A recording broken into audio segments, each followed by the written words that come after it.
Welcome to the guide where we will walk you through how to use the Database Compare module to check data consistency between databases. At the beginning, we choose one of two comparison algorithms, row count or row level.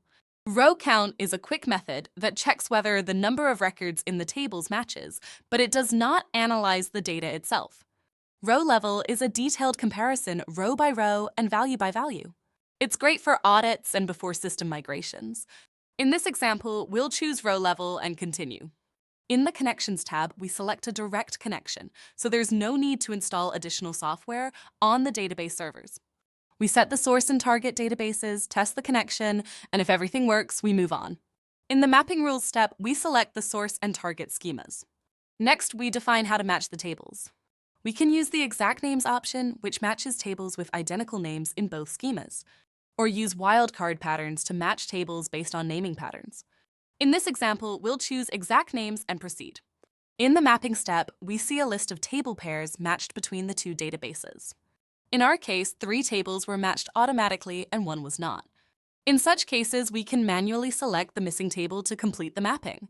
Now, let's go to the Advanced tab where we have full control over the comparison configuration.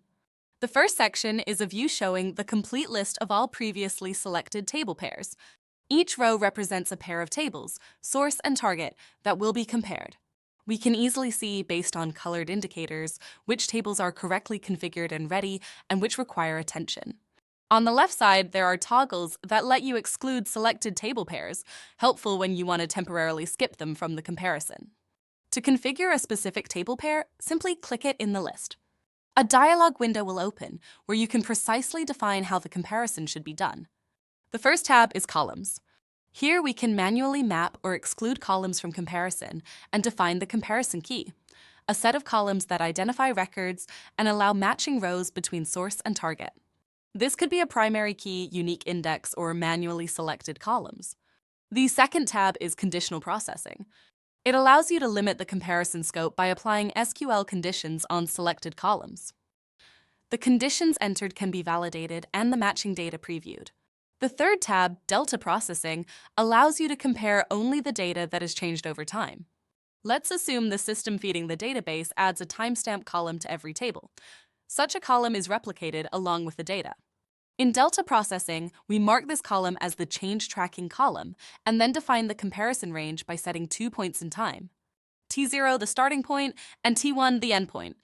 The values can be entered manually or fetched automatically with the Get Value button.